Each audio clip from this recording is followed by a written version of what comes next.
Hey, everybody, welcome into episode 3 of the Fuzed Relativity podcast. Chris here. We got John. How's it going? Not too bad. And Kirk, how you doing? I'm doing so good, I'm going to go, hey, Macarena. That's how good I'm doing. Oh, thanks for that.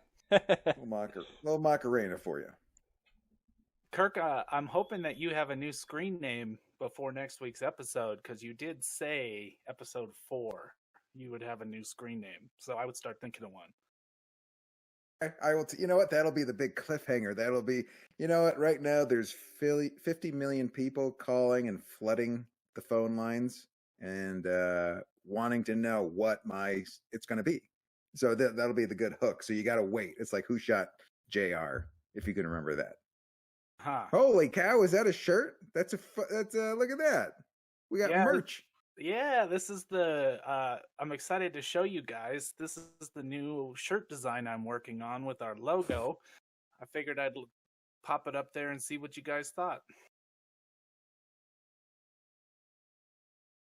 And it's gone. Apparently, John did not think much of it, and he just took it down. Come on, John, put it back. Oh.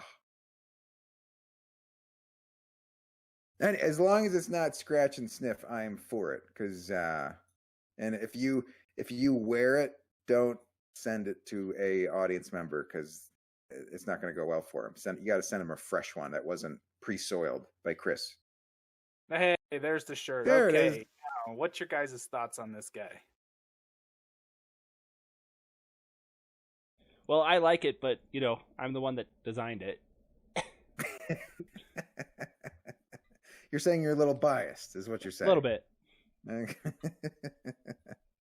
Well, I think for a first run, it went pretty well. And I think that I'm going to go ahead and get you guys one and send them out. That way we can start wearing our own merch. Everybody's dream. Yeah. Exactly. Especially nowadays. You could be the first in your neighborhood to walk around, be quarantined wearing one of these. Yes. One of these Fused Relativity shirts. But it is pretty sweet. That it is. So I want to start off, I got to tell you guys this story. So this dude was trying to peek into an old set of Magic the Gathering trading cards. Do you guys remember that game? Well, I should. You got me into it. I've got 6,000 cards sitting in a box right next to me. Sort of Dungeons and Dragons. There's there's a strategy or something. There's a story behind it, right? Yeah, it's a monster card game strategy. Anyway, so this guy's trying to peek into this old pack of cards to see what was in there, just to see if there was anything worth trying to sell. And he accidentally opens the deck and finds a Black Lotus card, which was one of the biggest, baddest cards. It's the rarest and it's the most popular one to find. So he finds this card and finds out the thing's worth $10,000 to someone who's willing to pay for it. Well, you left out that the pack itself was 8,000, I want to say. Oh, I didn't see that part. Yeah. So I think it was a beta pack. I'm trying to remember from last week, but it was a beta pack, and I think it cost him $8,000 to buy, and then the card itself is worth at least 10, but could be upwards of 50, depending on the grading it gets. Run into is I can't imagine that there's some idiot out there that actually would pay that much money for a stupid card. No offense. You know what I mean? The market say this is worth blah blah blah. Good luck finding someone to buy that. I mean, well, and that's the thing is there's people that pay that all the time. And so then I come to find out that Pokemon has actually come back in fury. And people are snatching up Pokemon cards for a decent amount of money. I'm seeing all the way up to $500. And so I kind of figured we got to get some of these booster packs and see if we can find a $500 card, which would help us get Kirk a 3D printer. So me, Kirk, and John all have booster packs that we're gonna open up real quick. In And fairness, I've been back into the cards for a while now, so I have just a few more cards than they do, or packs than they do. Oh, I went to the wrong one. But me and Kirk we're just gonna take a crack at one just to see what we can pull out of here. And I think I remember this game enough to know. I don't know about you, Kirk, if you ever played it. No, I never did. This is all fresh. This is all new to me. Well, don't eat the cards. Just let us know which ones you get. All right. It looks like this one looks like a hairball. It's a hairball swinging on a vine called the Meowth. So so it's a cat. Seems like a cat hairball is what I got here, which I don't know. That's 50 points right there. 50 points for the cat hairball. I got a looks like a sinister cup of tea. It's purple liquid inside a teacup. That's a pretty unscary monster. Give a scary tea. Is it if it's Mr. Green Tea, he pities the antioxidants, fool. Isn't even clever. I got a wimp pod. Literally a wimp. A wimp. Yeah, a wimp. That's the worst monster ever. I think they're just insulting you. It's like, you got a fortune cookie which just says like, yeah, you're you suck. It's like, that's not a fortune at all. Oh, I got a sassy alligator dragon looking thing. Uh-oh, look at that guy. He's into bondage. He's got like raccoon eyes, and looks like black leather wrapped around his belly and his tail. Crocororoke or something. So S&M alligator. What do I got, guys? I don't know. That's his bite is a 20, whatever that means. Does that help? He bites 20. I got a holographic one. It looks like a hippopotamus, which I'm assuming is a hippopotamus. No, that's the doctor's oath where they do no wrong. That's what that means. I mean, you're not wrong. Uh-oh, bee drill. Oh, bee drill. I got a robotic bee who doesn't... He's got a sharp sting of 120. Ooh, 120, one stinger. That's going to be... Ooh, I'll be able to play Yahtzee with this. Somehow I'm going to be... I'm going to play 52 card pickup with these. I got to take 120 Benadryl after I get stung by this guy. Yeah, he's... If you're allergic to bee drill, this is going to be a lot more effective against your opponent. If he's not allergic to bees, he's not that effective.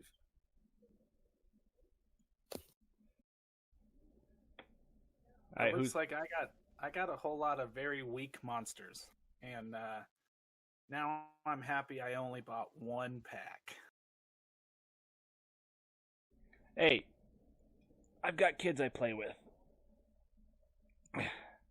So we split up the cards. Yeah, you definitely have a bigger stack of cards there.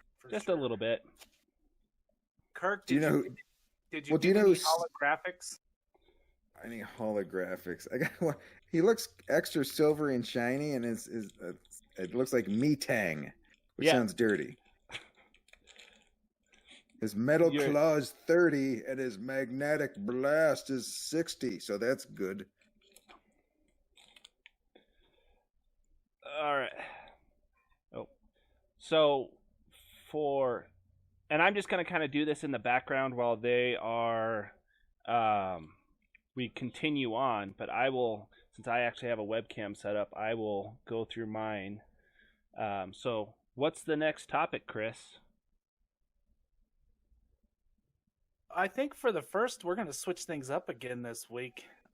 And I'm going to let you go ahead and start the show with your SpaceX Starship stories. Let's see what you got this week. So, So for the news that I've heard is that SpaceX is currently getting ready to launch, or not launch. They're finishing up the heavy booster, and let me get it set up so that we can. There we go. I can switch here real quick. Oh, I don't want that still on. There we go. So this is the heavy booster for the audio listeners. Sorry, it is the main booster that is going to take the Starship into orbit. And so it is being finished. The big news that coming out of from Musk, if I got the information correctly, was that I'm going to switch back here too. Is that they are planning to launch in July. They want to do an orbital launch in July, which means that they have to get that finished, get their launch pad built, because the right now they do not have the pad that can support the Starship Heavy booster and the Starship all at once. So they're just working on building the pad for it? Yes, so the pad is currently under construction. From one of the live streams I watched, it was they're getting the foundations in, and from what it looks like, it's going to be a massive tower that they're able to drive the booster to the site, put the booster on the pad, and then the tower itself is going to be the crane to funny enough, I got a bee drill too. It's going to be the crane to put the Starship on top of the booster because the booster's too tall. So you're saying it's quite a large pad, so it might, you could call it a maxi pad. Just a little bit. Just it's very absorbent too. So, what is the ultimate orbital goal of this shoot? So the first one, the one that they're building now, the one that was in the picture, is going to be the cryo test, see how it's built, or the practice, pretty much. They'll do a bunch of ground stuff with it, and then they're going to start working on the second one, which is theoretically going to be the one that hops, or flies a certain height and then comes back down and lands. And then the third one is the one that they want to take to orbit. So the third one, oh, go ahead, Kirk. Well, these are all one of the main perks I've heard is these are reusable, and because I've heard of late one of the problems they're running into is the problem of space junk. So this will not be putting more space junk in there because they'll actually be reusing these rockets. That's one of the benefits, right? Yeah, these are 100%, or they're supposed to be 100% reusable, but they're still just the test bed or the testing that SpaceX is doing. So these, as you've seen the last 3 attempts they've had at flying them, don't end well. But it's not like they aren't being recycled. They, it's stainless steel, so it can be melted down and reused again. And essentially, they're all remote controlled, essentially, because no one's actually in the test. Okay. Yeah, absolutely. They are all remote controlled. Oh my God, that's a Mickey Mantle rookie. So my next question is this heavy? Is this the one that's going to be the center point for going to Mars? That's a good. I mean, the heavy is what's going to take people to Mars. That's the goal. Is that the heavy has enough fuel to get enough cargo into lower Earth orbit where it can be refueled, so that it can make the transition to, or make the transition to space. And although if they're going to be refueling, they're going to need a piss break as well and some snacks. It's just going to be a QT, Circle K, whatever the equivalent. It's going to be a convenience store, essentially, is what they're going to be setting up. Well, My next. Go ahead, Chris. I was going to say my other question for you was going to be, I was thinking about it this week, and one of the problems that we have as far as like what I can tell for getting to Mars is the fact that it's so far away. You don't have the ability to get back. I wonder what the possibility would be of putting a large storage tank of, like liquid methane or liquid oxygen into space, and why not just let it sit there? Well, and see, that's part of the goal of the Heavy or the Starship, is that because it's reusable, the thought process is you launch the one that's going to go to Mars into space, then immediately right after, and potentially even with the same booster that just took the one that went up to space, you refill it full of fuel, put a new Starship on top, and then you send that immediately back up into space with just fuel. And then you fuel the Starship that's waiting in orbit, and then you fuel the Starship that's waiting in orbit, and then that goes off to Mars. And then once you're on... When you talk about fueling, when you talk about you're putting fuel, you're not talking about the 90s band. No.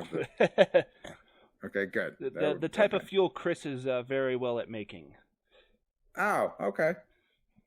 Because that's the thing, is SpaceX, or the Starship itself, is using methane. So it doesn't need, most of the rockets use kerosene or RP1, or something to that effect. And so by making or using methane, you can potentially just need the one refuel. And if you have a refueling station on Mars, once you get to Mars, you refuel on Mars and then just take back off. And a lot of this is just getting into speculation, because we don't know exactly what the plan is going to be, is if they are going to be able to do this, how well the refueling is going to work. They may just be sending one-way trips to just Mars and back, and so you're not going anyplace else. Well, and that's the thing, is if it's just a one-way trip, because that's also a potential. That's something that's been discussed, is that because these are giant stainless steel tubes, once you get to Mars, what better way to start making the base out of, rather than, the giant stainless steel tube that you just landed with. So you think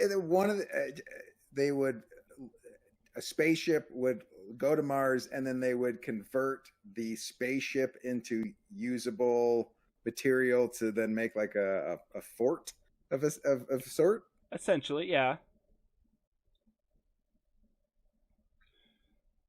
Because, that's the other thing. When they first started doing this, the whole thought was, you get to Mars, you land, you refuel, you'll come back. But that was with their carbon fiber hybrid, or carbon fiber, I know it was mostly carbon fiber, but their first design was very expensive to produce, so you don't want to leave something that's really expensive just sitting on Mars without... well, sure, the vandals. They're going to come rob the convenience store. So. And working with carbon fiber, I don't know if you have any or know of the difficulties with it, but it's not an easy material to work with. Whereas with the steel, I mean, it's steel. A cutting torch and a welder, and you can reshape it to be whatever you need it to be. So I'm curious with the new, them getting ready to launch this heavy rocket and then the Starship. What are you seeing as far as timelines? Like, how far do you think we are from actually kicking this thing off? So, I mean, there's a big joke on the internet about Elon Musk time, and a lot of people said that his goal of getting a suborbital flight or orbital flight by July is ridiculous. Who knows? I mean, realistically, if they get, I think it will fly suborbital this year, and if that's the case, then it's a year away from being a reliably used rocket in theory, because it's essentially just a very large version of the rocket they already use. I mean, sure, there's a few kinks in here and there to work out, but for the most part, it's they already know what they're doing. A lot of the stuff they're doing is just reused from the Falcon, so it just depends. I can see him trying to get something to Mars by 2024, if I had to guess. Probably won't be anything substantial, but I could see him trying to get a Starship to Mars by 2024. When I saw a thing about that they're planning on being back on the moon fairly soon, and I'm pretty excited about that as well, because I've been watching the Perseverance and seeing all the stuff that the Perseverance is sending back from Mars, and I have to imagine once we get back to the moon, that information is going to be even better, and I'm kind of excited to see how that comes back to us. Well, and yeah, that's just it. It's things keep changing, because their original goal was to get someone to Mars, or NASA's original goal was to get someone to Mars. Then they decided to change it up and do the moon with the Lunar Gateway to support Mars missions.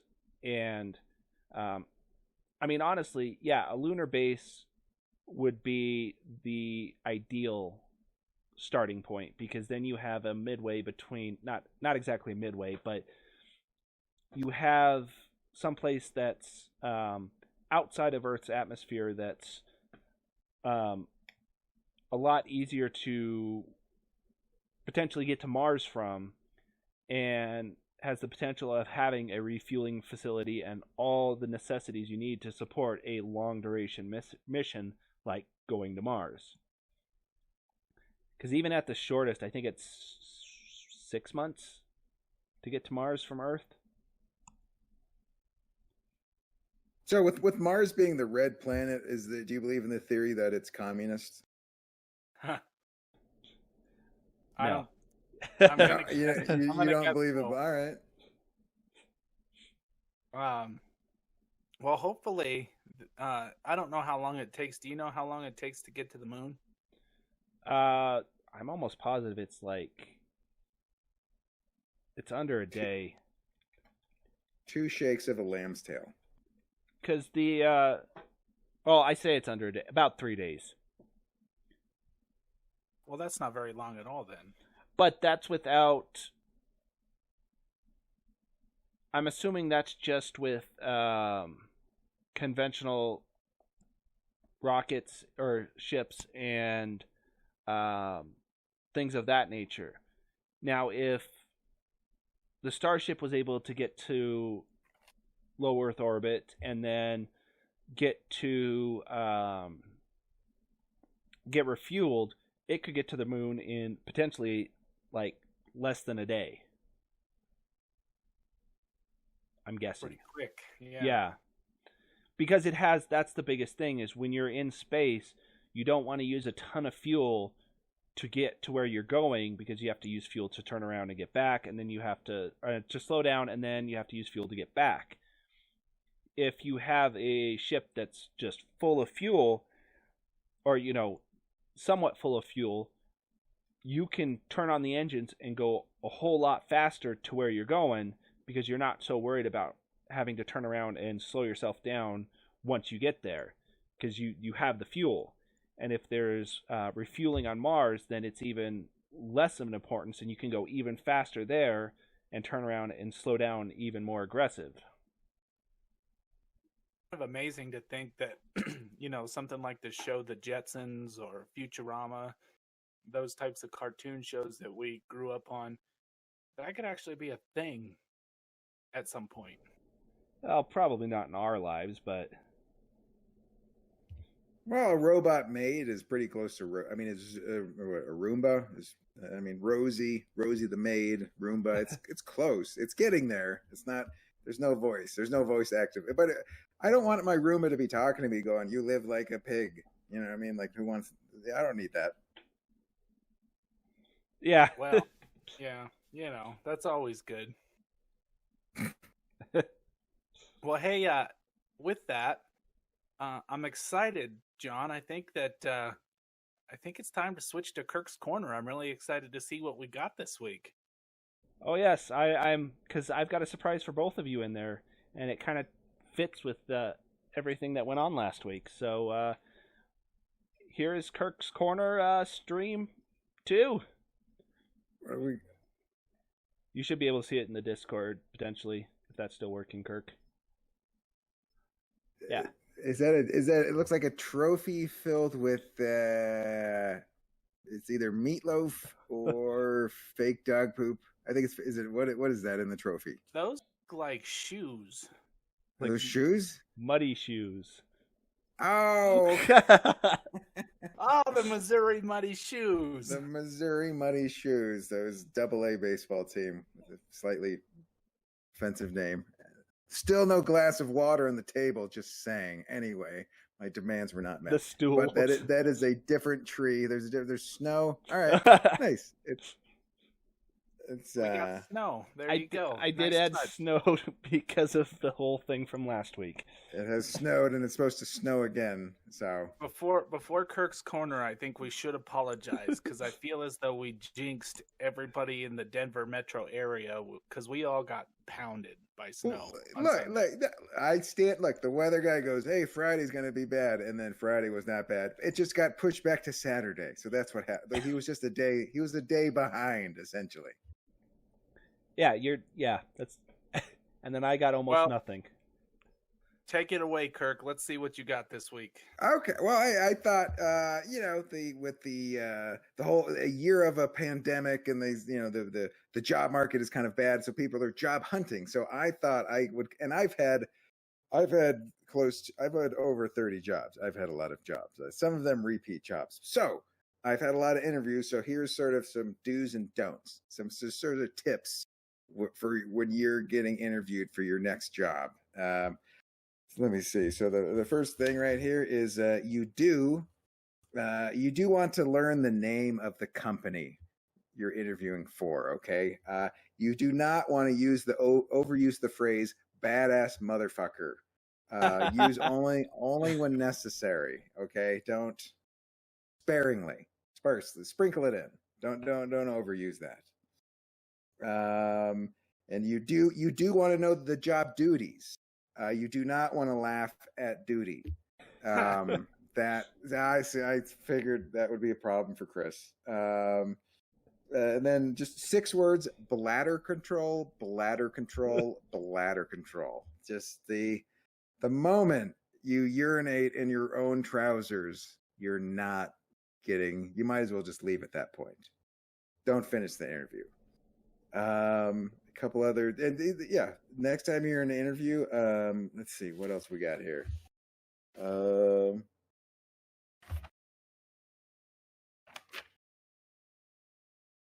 Hold on, I got paper here. There it is. That's you can hear the paper there. Okay, there we go. When the answer to why did you leave your last job is not "wouldn't you like to know?" Don't. That is not. It's going to bring up more questions than it puts down, basically. And while you're in an interview, your lifelong dream may be very well to meet the guys from Metallica, but come up with a more businessy answer. That's not what they want to hear. And if you're 22 years old and they ask you, where do you see yourself in 5 years? Do not say 27. They're looking, they want a little more of where you're going to be, and when they're asking you who referred you, don't reply your mom. It's somehow I don't see it going well at that point. And just two more here. Let me see here. All right, this is really the only one you want to hear. This is the motto. The motto you need to remember for any job hunter. If you forget your pants, forget your chance. Okay, that's my words of wisdom. So that'll help you get a job in the future. You're welcome. That was some great words to live by, Kirk. If you could type those up and send them to me, so that, because maybe next time I will get hired. I was going to say, we are recording this. You can just listen to it back. Right. So you may have made some of those mistakes. You didn't even know those were mistakes, but now but the next time you won't say your mom. That did not. It's such a good answer, though. Right. Exactly. But you got to fight the urge. Look, you're trying to land a job. You're trying not to get a chuckle. So you got to just pick your battles. Pick your joke battles. Well, okay. Next time I'll go in with your advice and see how it goes. It'll go better. Trust me. Huh. Or just try and do the opposite. Well, there you go. That's an option too. I don't think it would work, but it might be hilarious. They might hire me just because of it. I'm just saying. They would hire you just to fire you. Like, look, we haven't fired some guy in a while. This guy seems like a jackass. Perfect. At least be employed for a day. I think my shortest stint was 2. I worked at a cabinet making factory, and I was still doing stand-up, and it was like 10-hour days. And then I worked one day, and then I did a comedy show. Then I ate a bag of popcorn, and I had 2 beers, and I passed out.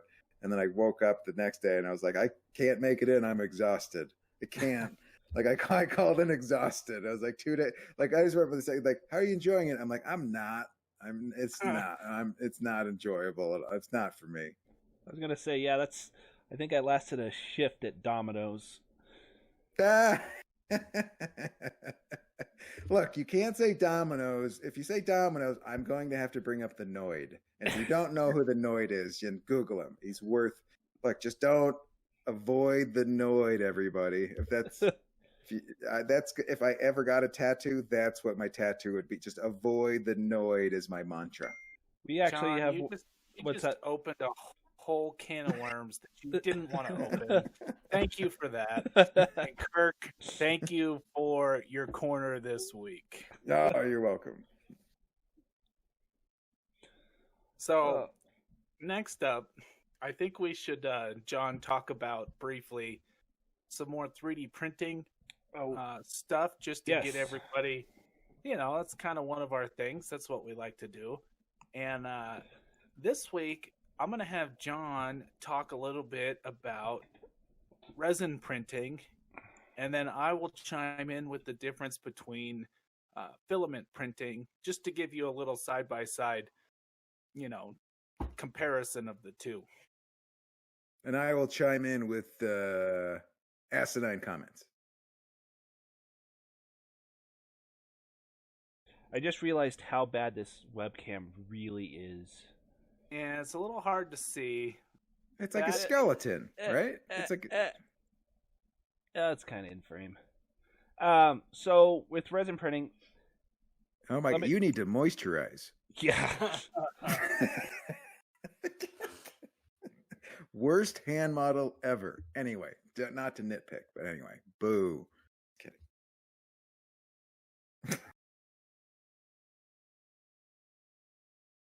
sorry, with resin printing, it is a lot finer detail. It can print at much lower resolution. Not lower resolution, much higher resolution. That would be the correct term. Back. I'm trying to multitask and it's not working well. My daughter had to tell me I was muted when I was talking, and yes. So it's much higher resolution. It's a much finer detailed model.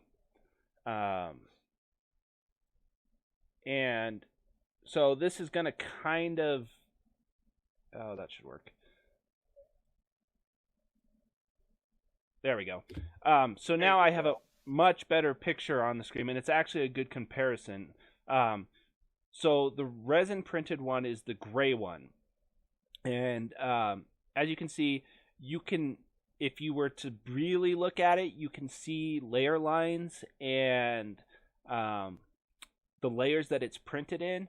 But for the most part, it is a solid piece, or not solid piece, but the lines are so thin and small that it is very hard to see, unlike with regular filament printing, which Chris can talk about. Yeah, so with the resin, it's essentially a liquid that it gets dunked into, and UV lights flash and harden the resin, which gives you a cleaner look when you're done with it. Based on the picture that we have here, you can see especially just the lines that because with the filament printer, you actually have to print with supports, because if you don't have any supports, the mouth hole and the eye holes, you'd never be able to print that because there's nothing to print on top of. And so the filament would just ooze down and your print would be jacked up right away. So it sort of helps frame the mold. Is that a way to say it?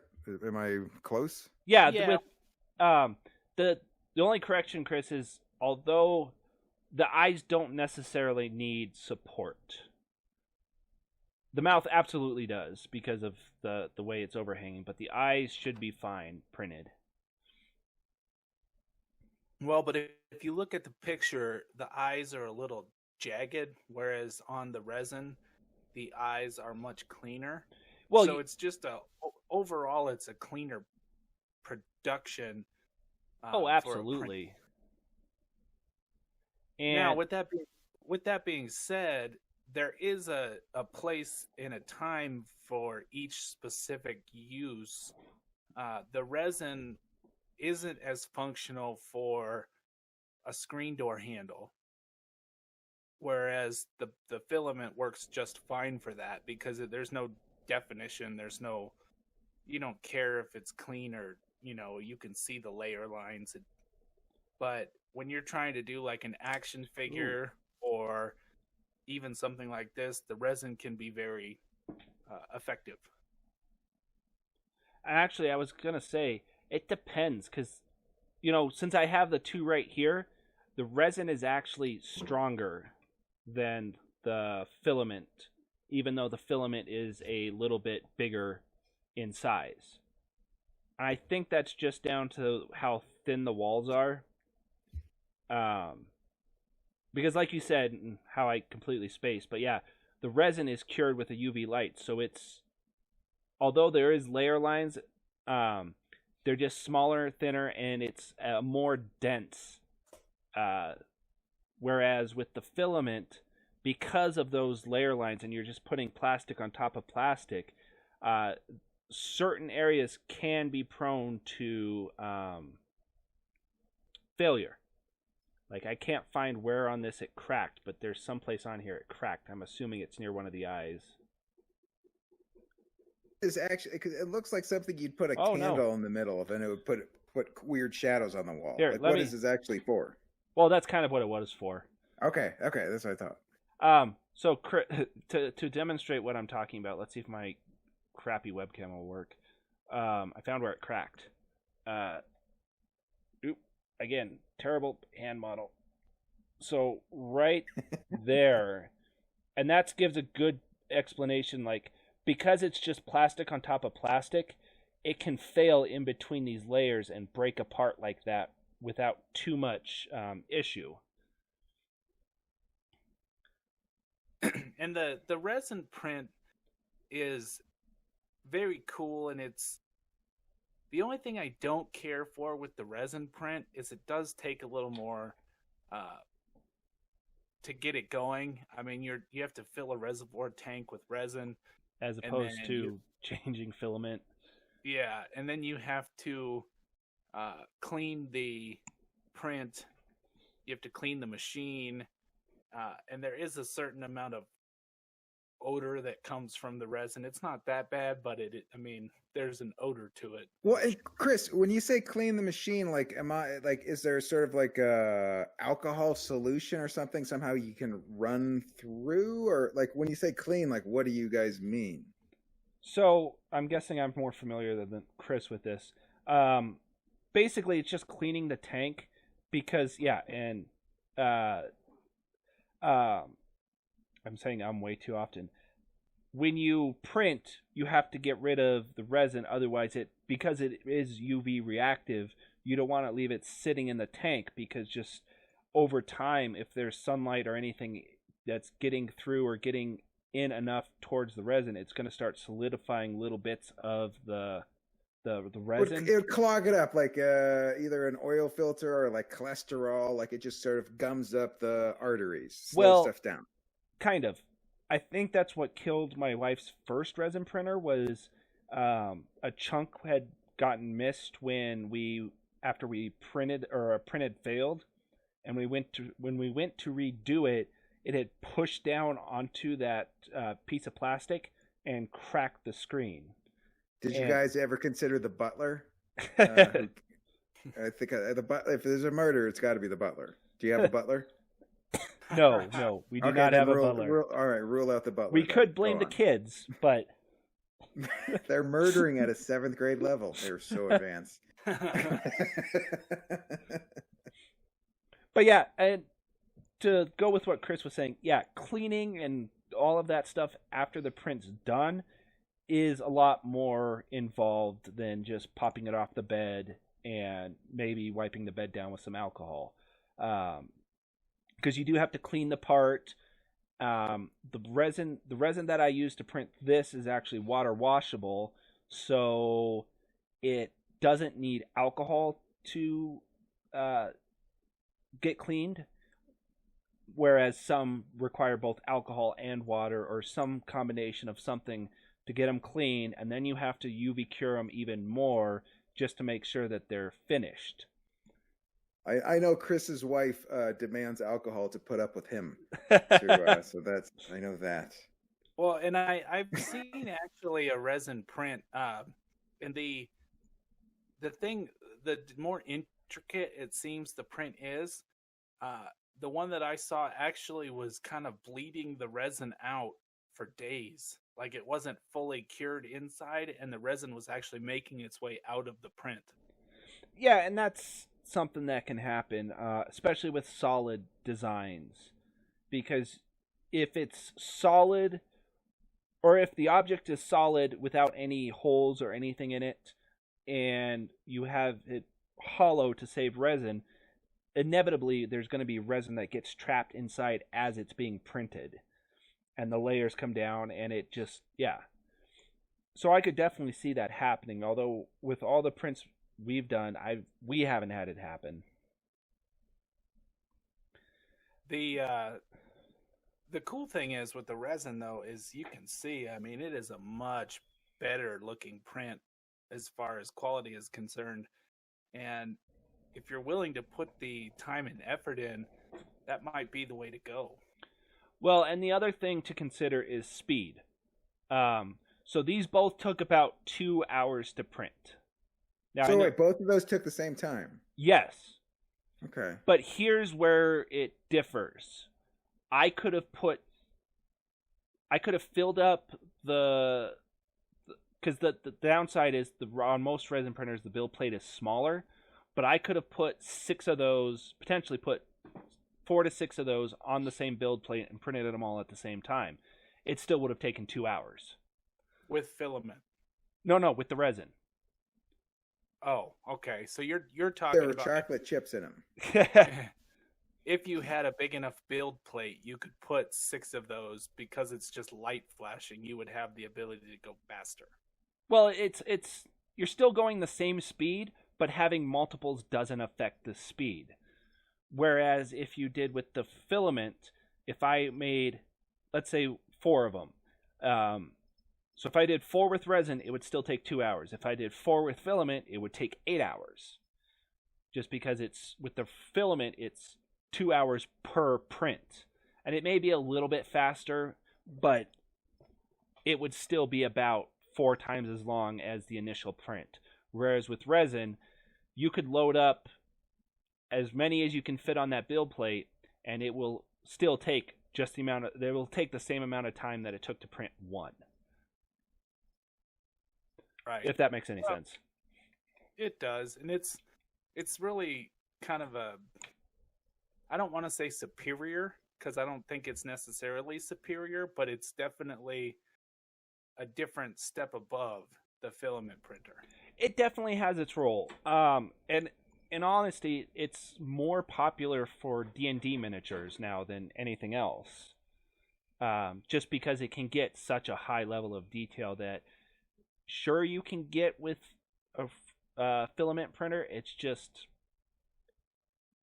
a lot more finicky.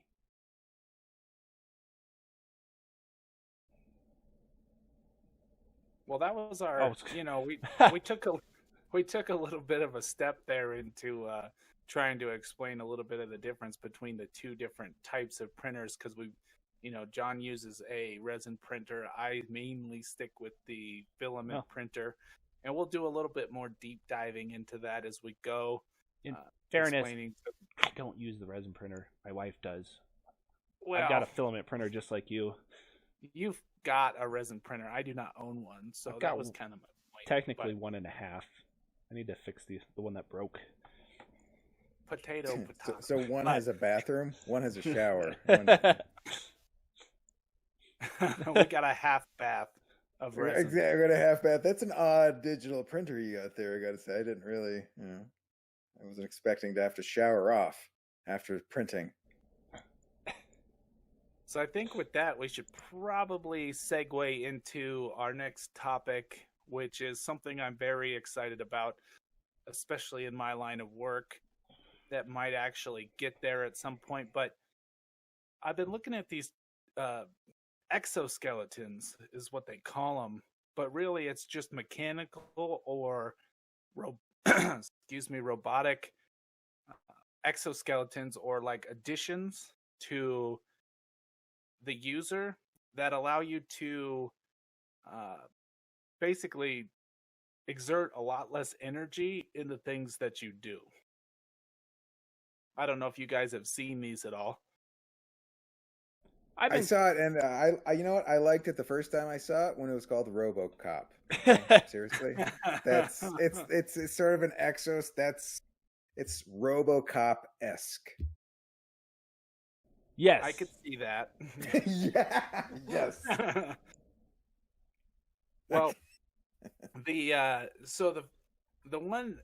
big one is they have a company, Sarcos, who does, they call it, which I'm excited about because of Destiny 2, they call it a Guardian. And it is a exosuit that looks like a robot battle armor kind of thing that you step into. And they say it can be donned in 30 seconds or so. But this thing apparently is very intuitive. You can move as you would normally move. It doesn't really hinder your ability to move. But it allows you, a normal person, to basically lift up to 200 pounds safely without any extra force or strain on the individual. See, and that's just crazy. Especially since the microcontrollers and everything that goes into it is getting small enough that that's possible now. I know, it's amazing, especially like this particular one I was looking at even has like a stumble control to where like it'll actually compensate if you were to like stumble, like trip on a banana peel or something. It would actually assist you in catching your balance again. Okay, first of all, you slip on a banana peel. You don't. Anyway, that. I just think I read it'll do all of that, all of the thing it'll do, but it'll do all of those things except it won't. If you start dancing the robot, it won't do it. It just says no. It's odd because you're halfway, you're a robot, and it won't. Nope, it's cultural appropriation. Nope. So, well, my big. Go ahead. Oh, I was gonna say, when you said the stumble assist, my mind immediately went to adult airbags. Have you seen those? I have not.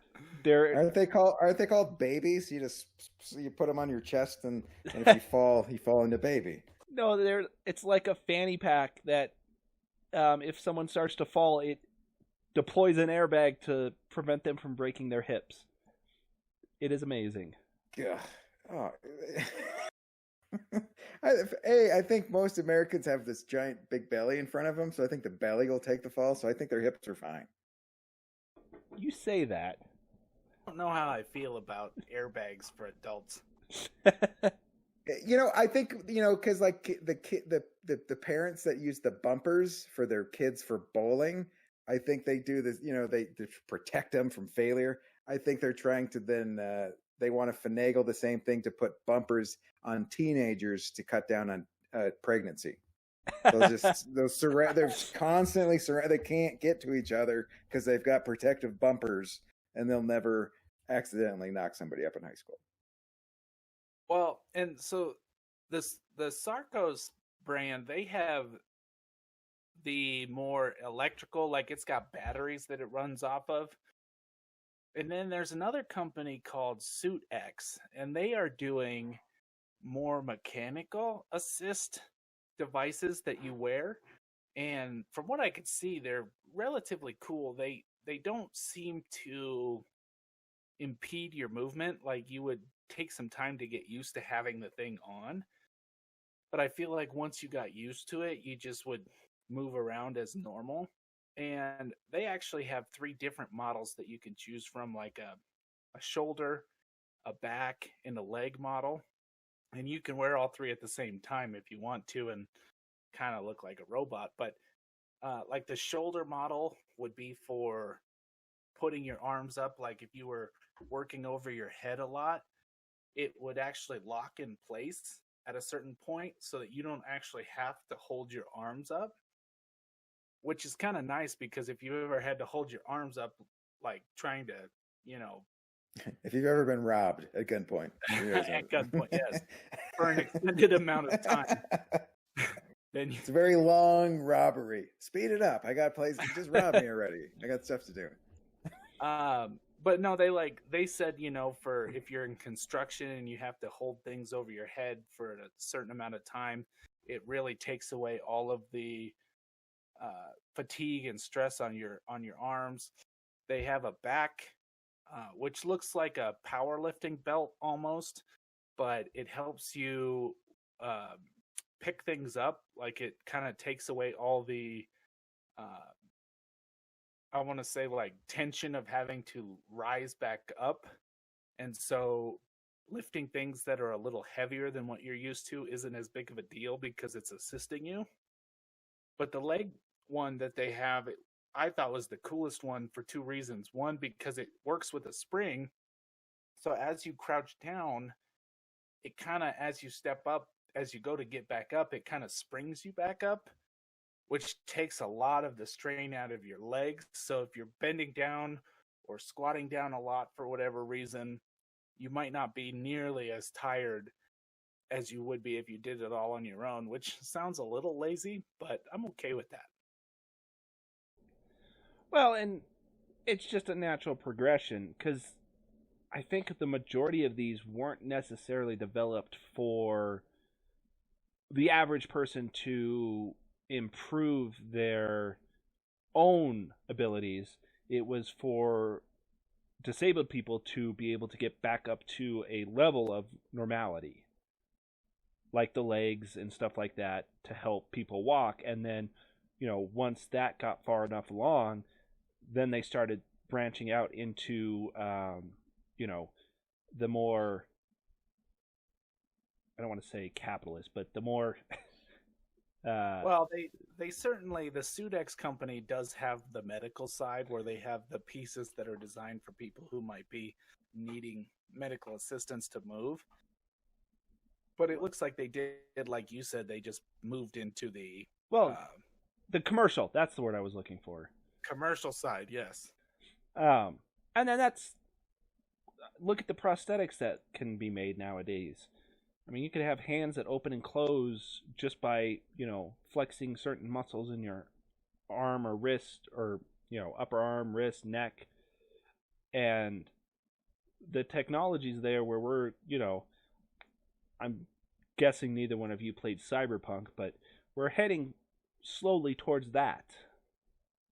Well, it just, as somebody who, like, manual labor jobs, I've done some, like, wearing one of these suits, like, it's a very robotic claw looking thing. Like, my fear is you're out there wearing this robot suit and then you actually go to scratch your own nuts and then the robot hand comes and castrates you.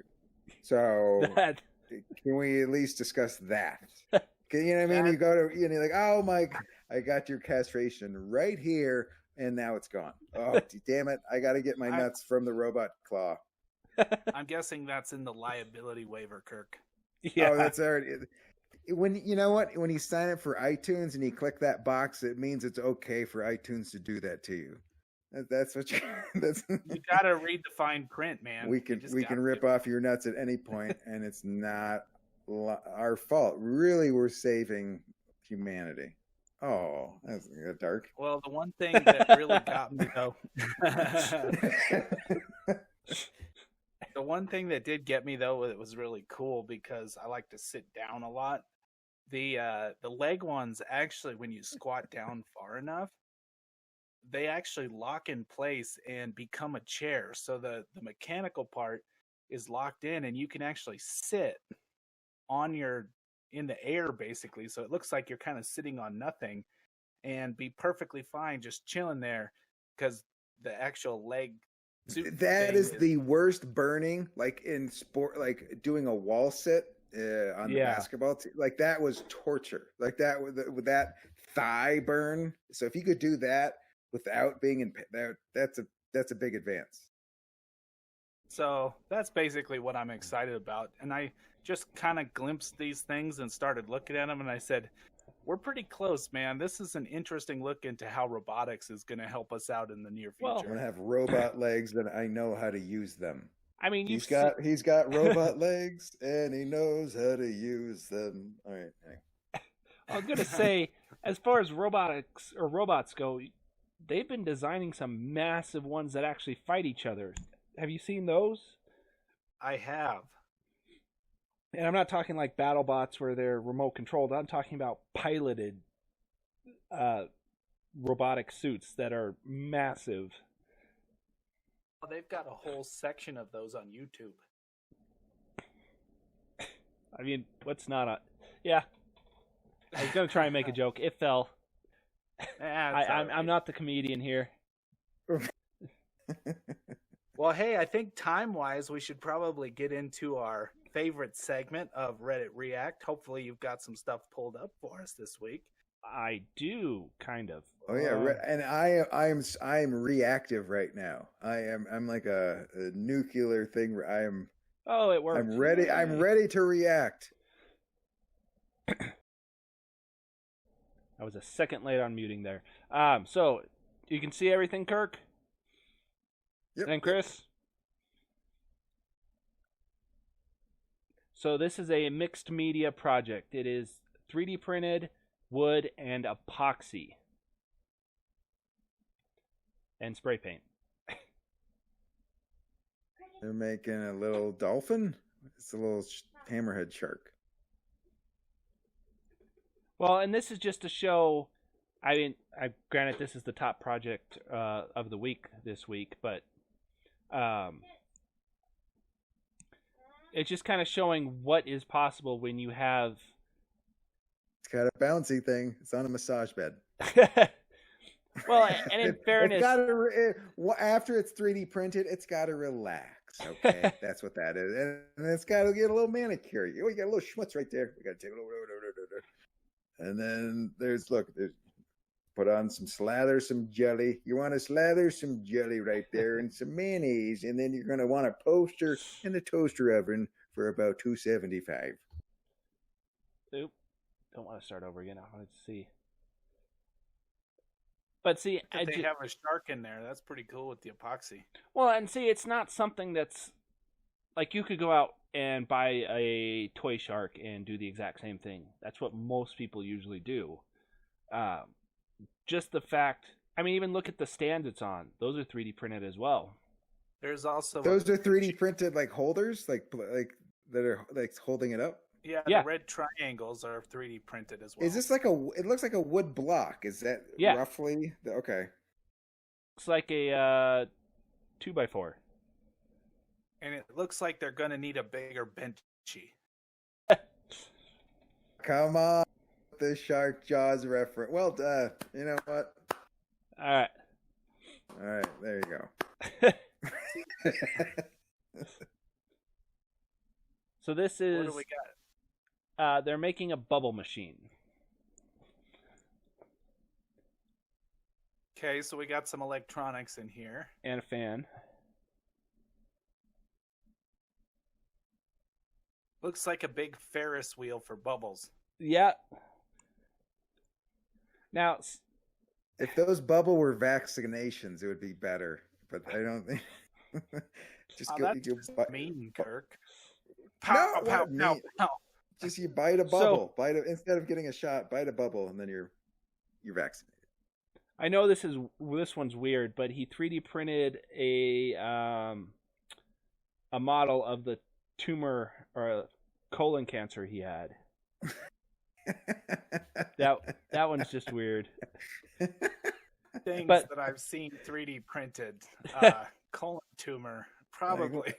God damn! Look, John. Can you look? I'd like to see something I haven't seen before. Okay, who hasn't seen a guy make a 3D printer design out of his colon cancer? Come on, it's like Romeo and Juliet at this point. Who hasn't heard this story? Come on. Well, the next one's pretty cool, actually. It looks like they're using a temperature-sensitive PLA, which I've never seen before. Oh, you haven't?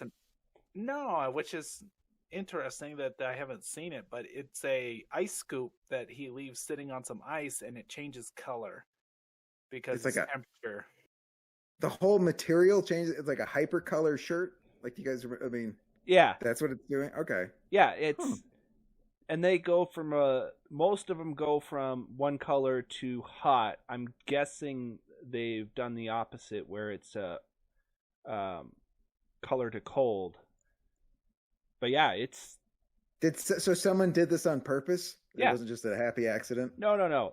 This is their goal. They wanted to. I'm going to make an ice scoop that changes colors to let people know. It's like the Coors Light bottle that lets you know it's cold. Like Jesus, just your hand. God damn it! It doesn't. Yeah. No, it's not blue. This isn't cold enough. It's not blue. It looks like the ice scoop is its own mood ring. Yeah, essentially. Hey, it's cold in here. Get me out. Yeah, Chris, you will like this one. Hey-o. Oh, is it like Boba Fett? What is that? His and hers. I'm assuming it's... Well, I mean, this is my geek knowledge, but that's definitely one of the female, probably Sabine Wren's helmet that was modeled off of. Really intricate design on those helmets, too. They are full-size his and hers, like Star Wars helmets. Mandalorian, sorry. And they have still Star Wars. But, I know. But very, very intricately designed. They have like some almost Celtic looking tribal stuff in there that is really pretty cool, and it probably took a long time to print. Right. Yeah, and the no fat chick sticker is surprising. I was not. Go look at it on the website. It's right there. You can see it for yourself if you want to. Yeah, there wasn't too many things. This one was one of the ones that I did quite like. It's a it's keeping popcorns fresh. it looks like oats, but if you keep your oats in a plastic bag, this is for you. well, I mean, or anything, potentially cereal. I don't know how well cereal would work, but Yeah, cereal comes with its own bag. This is oats. It's kind of like they printed an old school film canister and just put it on a Yeah. bag, and they were like, "Here you go."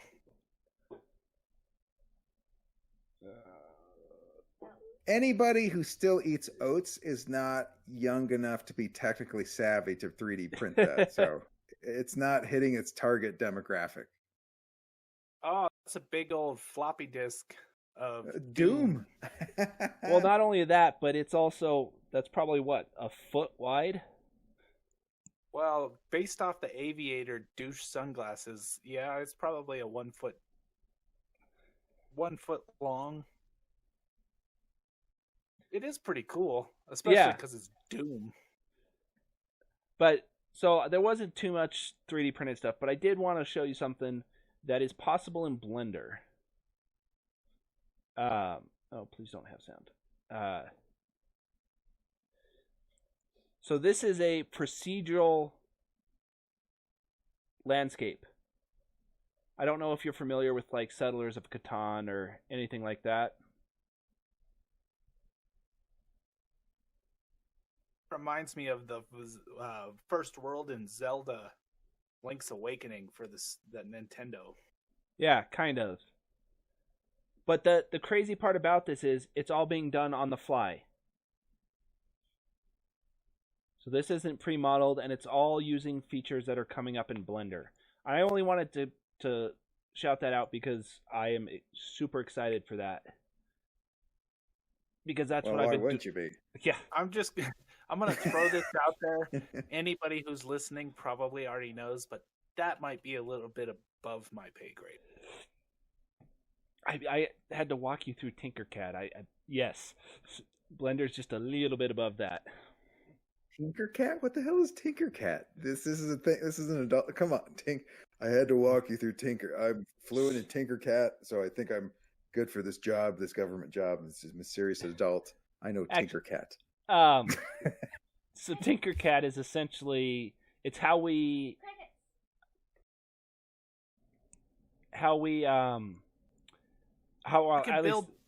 I built stuff to 3D print. This is 3D modeling software, Kirk. So it's kind of how you build a 3D model, which they can put in your 3D printer and print it. This is where you go to get to make stuff. Yes, I was able to successfully make a square. Well, you are what you make. Heyo, come on. Oh. Bam. He's not a hep cat. But I know what Tinkercad is, so boom. Okay. I almost wanted to throw in a got him there. Yeah, you know. Your gotcha journalism, exactly.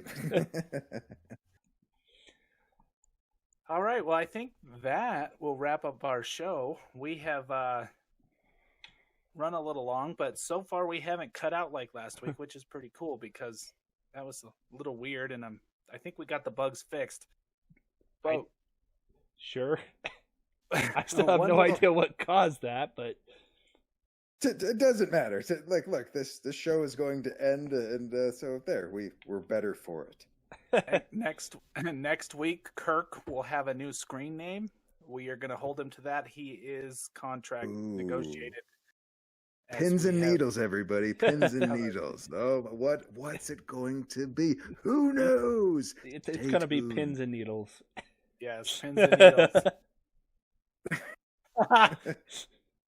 Maybe. All right, Hey, you got it. You know what? Next week, read the book, check the podcast. It might be Pins and Needles. This week after the show, me and John will actually be jumping into a co-op Halo stream.